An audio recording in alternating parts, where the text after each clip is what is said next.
Hello viewers, welcome to our program. Today we're going to discuss about education and technology, more specifically about the GMCD and educational broadcasting. That is how to enable broadcasters to work together in the education sector. We have with us Mr. Otto, President at the GMCD. Hello, Mr. Otto. Hello to you. So, can you please tell us more about the GMCD and its objectives, please?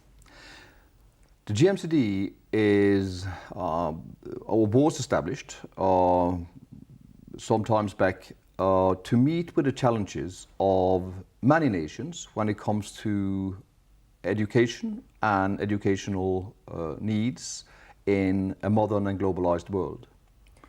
You mentioned about global challenges. So what are the global challenges of speed of change? I think it's more than anything the fact that we have, over the last, let's say 50 years, we have experienced a situation where the time lag from an invention was made until technology was developed from that invention, and furthermore from technology is available until it's used by industries, whilst those two lags were together 25, 30, 40 years, some years back. It is today 3 to 4 years. Oh. Most of our educational sectors still have structures and systems which met with the needs, the demands which we had years back. We need to find a new way of working here. We need to find a way of distributing knowledge which is different from the one we have today. The subject of this program here is education and technologies. I think it's very important to separate those, that technologies are not more than vehicles. Yeah. Education is a cognitive process, and the teachers are the professions of that process. And we need to see to it that we are using the technologies together with the teachers in such a manner that we could meet with this tremendous challenge to stay updated in a world going faster and faster. Okay. And what is the role of the media in such projects? I think it's connected more than anything with divides. We have been reading and listening to the digital divides or to the problems of the digital divides for several years, and I've been in a way a little annoyed about that, because it's about technology more than anything. Yeah. Whether you have or do not have a broadband connection, and whether it's so many megabits, and whether it's wireless or cabled or wired. It's education is not about that. Education is about access to information. Yeah, sure. And the only means we have today for general access to information is broadcast. And broadcast has been, to my opinion, underutilized when it comes to enlightenment and education of the populations. And I must say that, and I dare say, even in the studio, that broadcasters and producers are not necessarily up to date when it comes to how to use or how to develop programs with impact in a world filled with soap operas. So we should be briefed about it, I think. Not briefed about it. I think we are briefed enough. It's about professionalizing ourselves. It is about sitting together and saying that this is important, and it's about going to the authorities and saying to the authorities that using broadcasting is a far, far less expense than building up alternative solutions at the moment. It's more changing the conservative point of views, is it? It is. It is. I mean, if any, this is a shift of paradigm. Yeah. And it's here, and it's now, and it's needed to be done. And how does education fit in really in this project?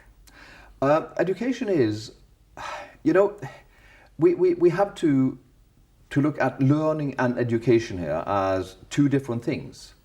To me, education is the part of it which is handled by educational institutions.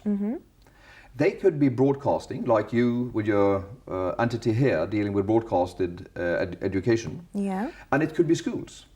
Yeah, sure. But we know that a lot of people could be educated without being learned. So they could have a lot of knowledge, but they do not have understanding. They are able to do exams, but that doesn't mean that they are skilled. Yeah, that's true. So we need to look into the way we educate and the way we learn. It's more about monitoring and implementing the project. Definitely, but it's also monitoring on another level, because we know that, when I went to university, I left university in 1974. Yeah. And I started to work in the oil industries of the North Sea, and I definitely knew more than the industries when I started working with them.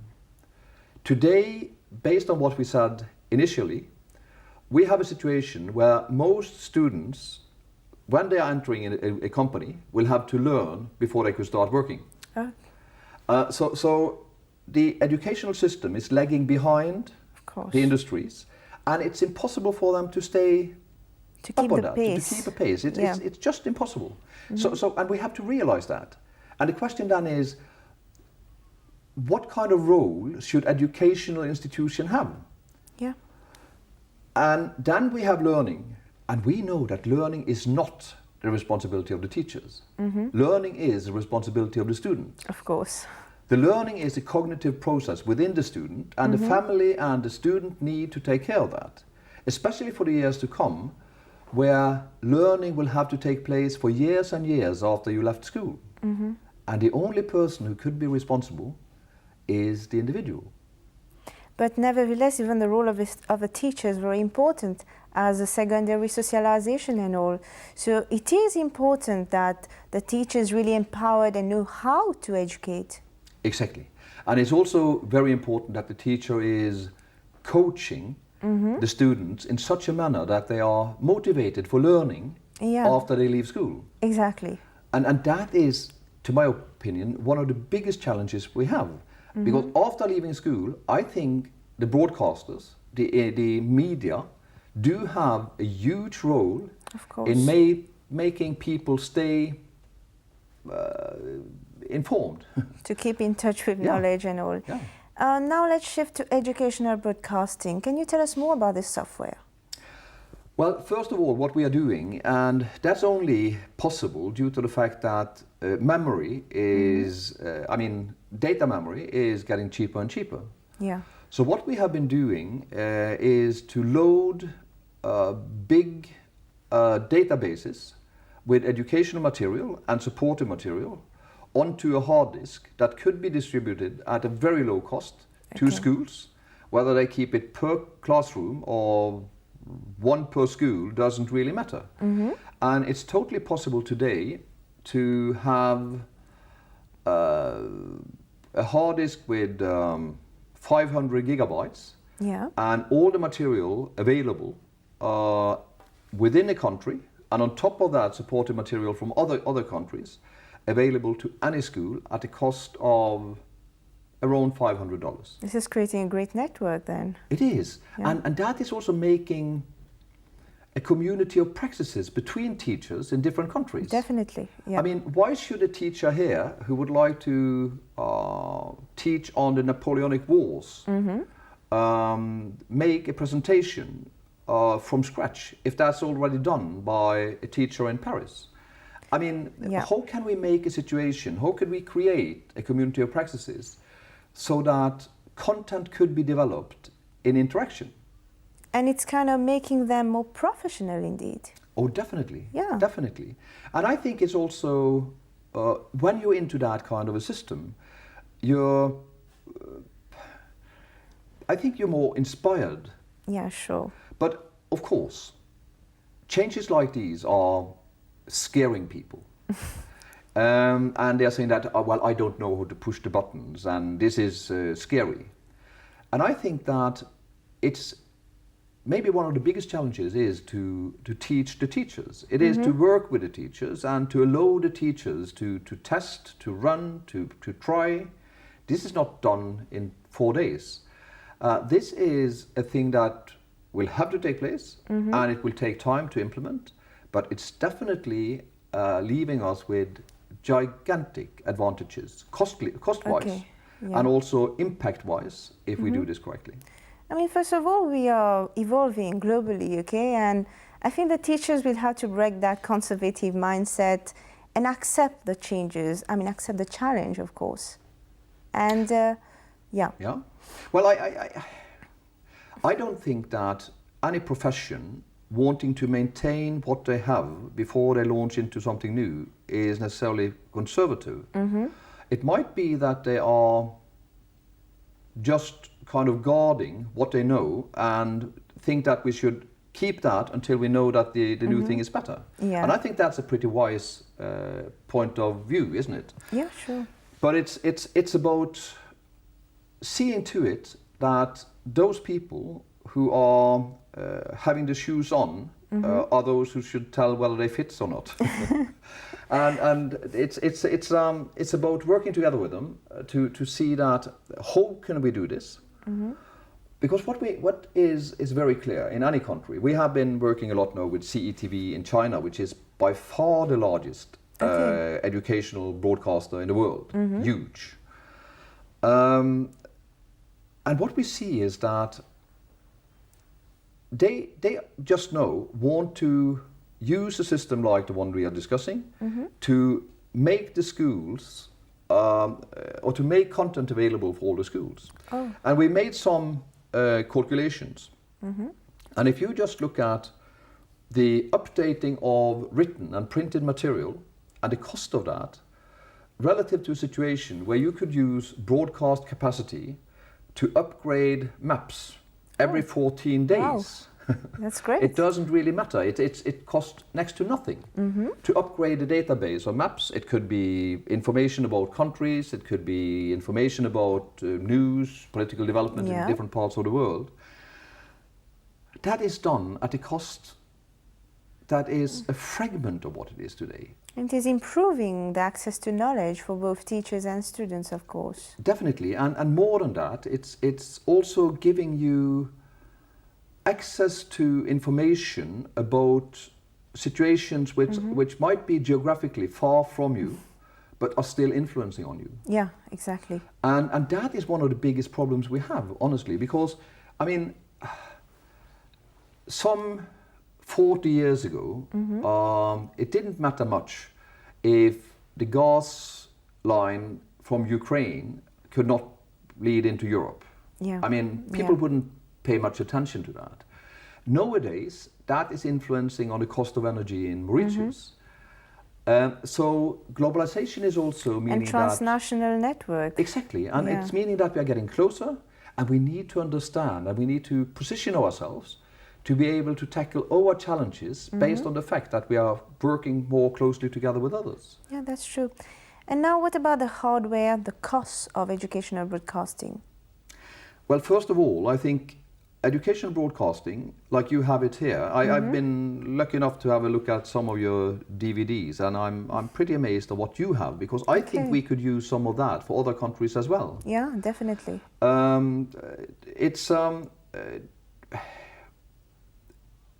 Producing media is always quite expensive. Yeah, it is. The problem is that in smaller countries like Mauritius, like Norway, the populations are so small that the cost-benefit calculation is not bad, but it's far more expensive than in China. I mean, when they are producing for 260,000 schools, but the question is it possible to exchange, to work together? We have just made a series on water and water problems in different Southeast Asian countries. I'm quite convinced that, and we have especially then been looking at erosion of topsoil, and I'm quite convinced that that is a problem here as well. So why should you produce that when we have used a lot of money for biologists and others to explain that problem? So now it is about sharing of knowledge, not wasting resources in a way. Yeah. Exactly. And it's about people opening their archive and saying, could we please share? Could we see how to work together? And how could we leave you? We have a big repository now from China, giving us that to leave with you and others. Okay. So that you could grasp that and use part of their stock shots and then put it into your programming. Yeah, that's more interesting. Now, what is the aim behind teachers' empowerment programs? That is definitely to leave the teachers with the opportunity to change their forms of teaching and to use information in a better manner in their classes. Okay. And how effective do you think this is going to be? Initially? Yeah, initially. Not at all. But on long term? No, longer term, definitely, a lot. And we see that. We have the teachers who have started deploying, are maintaining that they are grasping the interest of more students.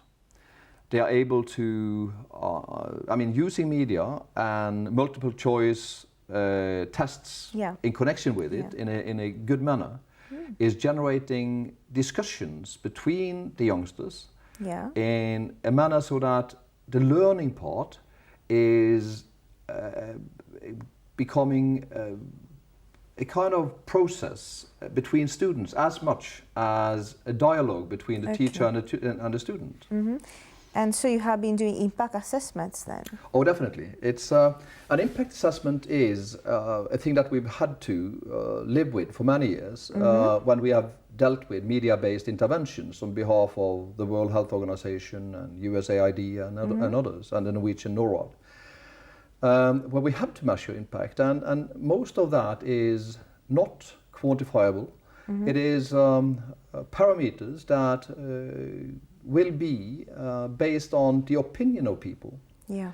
And to me, they are as valuable as numbers if they are done in a good manner. So assessment is a necessity to be able to run projects in a proper manner. Yeah, definitely. And now, on what basis do you think this is going to work or could work in Mauritius? Well, I think that it's more than anything done as a cooperation between the broadcasters or the entities dealing with broadcasting of education in Mauritius. Then, of course, the associations connected with education and the ministry. And then with ourselves as an international broker to see how can we connect you, how can we use the experiences from elsewhere and also leave you with the access to our platforms and our content. Okay, and finally, how do you evaluate this project? Yes, of course. That is, the evaluation part is very important. But you know, I think evaluation is a thing that you have to develop together with those being evaluated. Because if you take an evaluation system from one culture and put it into another, you could easily step on toes. So it's so important that evaluation is discussed and agreed between the parties in such a manner that the results from the evaluation is approved of and mutually agreed to. And Mr. Otto, how do you monitor projects to make it more successful? Well, first of all, you have to identify which are the criteria you will use for monitoring. I mean, which are the most important criteria? Okay. Cost is a very simple one, isn't it? I mean, it's obvious that is in there. But immediately when you get into the cognitive part or the learning part, it's difficult, and the teaching part is also difficult. It's more complex. It is, but I think it's very important then to separate clearly between the three sectors that we mentioned initially, which is the teaching, supported by different technologies, and it's the learning, supported by the teaching methodologies. Yeah. So these are connected as, well, only three of them, but still connected like Olympic rings. Huh? So they are theirs, but you have to have criteria or parameters connected with each of them. So if we start off looking at the technology part, there is definitely today a huge number of technologies available. You have everything ranging from educational radio, TV, DVDs, even movies sent around among schools in many countries. And they're all great. I mean, I think that a blackboard and a piece of chalk is tremendous for certain purposes, even far better than DVDs for specific purposes. So we need to understand clearly the differences between the different technologies' ability to carry information. Yeah. And the second one is, of course, then how do the users, meaning here the professionals, the teachers, how is their ability to use which of these technologies during their work? Yeah. I mean, most teachers are told not to stand with their back towards the class when they're using the blackboard. It's a simple one, isn't it? Yeah. And you can always monitor how many minutes the teacher is turning the back to the students. But it's how do they use then a piece of TV in the classroom? I have seen too many teachers put up half an hour of TV programming and then asking the students to discuss it afterwards. And usually there are 10, 15 items in that TV program to be discussed. It's not going to be that effective at that point. Exactly. Yeah. So you have to find a way of separating the different issues, guiding the class to be able to use this material in an efficient manner. Meaning that you have to leave the teachers with the skills, teach them how these different media are working for them. So now we have looked at the technologies and the teaching, and that the teaching will have to reflect the different stages. Then into the learning, which is very important, and which is the most important part, really. And we see that, well, the Dale's cone of experience is one way of thinking. And we know a lot today through research in many countries that learning by listening is not efficient at all. Yeah.